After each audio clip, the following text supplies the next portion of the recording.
Просторот на поранешна Југославија некогаш бил дом на стотици палестински студенти кои тука престојувале во знак на солидарност и соработка. Од таа ера се склучени многу пријателства, доживотни врски, па дури и мешани бракови. Тоа е показател дека народи кои се оддалечени илјадници километри може да ја споделат заедничката болка и стремежот за подобро утре. Токму во студентските денови, македонскиот поет Панде Манойлов ја создава врската со Палестина преку дружбите со неговите соученици. Така ќе стане еден од најистакнатите странци кои некогаш напишале поетски стихови за Палестина и незините страдања. Јас сум Кристијан Станоевик, а вие слушате новата епизода на Балкан Каст, подкастот на ТРТ Балкан на македонски.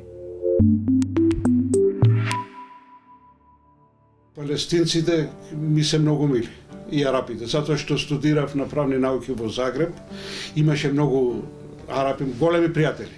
Изумив и имиња, меѓутоа огромни, велам, поголеми луѓе не сум сретнал.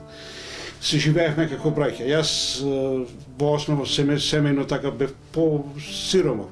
И кој ќе ја споиш сиромаштијата и слободата во еден букет од цвеќе, букет на мир, тогаш светот ти станува многу близок. Ова беа зборовите на поетот Панде Манойлов, кој се потсети на неговата младост и дружбата со палестинците во студентските денови. Првата песна за Палестина ја објавил во 1982 година за дневниот весник Нова Македонија. Истата во 2006 година радиото Монте Карло во програмата на арапски јазик ја прогласи за најубавата песна напишана за Палестина од еден странец. Кога Палестина крвари, мојот јазик повеќе не е мој, станува крик на арапски. Ако мојот глас некогаш умре, нека биде погребан во Ерусалим. Палестина ја носам во својата душа. Во последно време исто така не можем да бидам мирен за гледајќи го и слушајќи го што се случува во Палестина.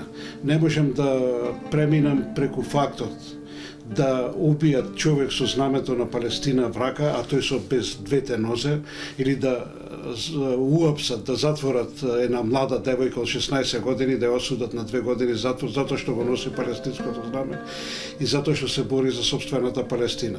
И не можем да забораваме на маса на геноцидни, тие се геноцидни случаи кога го малтретираат палестинскиот народ.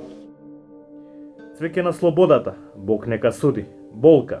Не гибајте го Ерусалим, старата мајка од Палестина, затворениците од Палестина, се само дел од насловите во кои мотивот е Палестина и палестинскиот народ.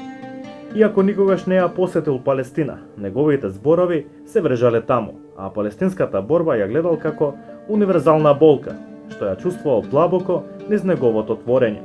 Ел Аки, или братот, како што го нарекуваа арапските студенти, кои неговите песни ги споделуваа како летоци на отпорот и ги претворија во неофицијални химни на палестинскиот народ. Манойлов работел како новинар, истражувач и публицист и има објавено 29 поетски и прозни дела. Меѓу нив се избирките песни посветени на Палестина. Почина на 7 ноември 2020 година. Палестина го одлекуваше со највисокото признание во 2017 година за неговото поетско творештво. Тоа беше се за оваа епизода на Балкан Каст. Останете информирани.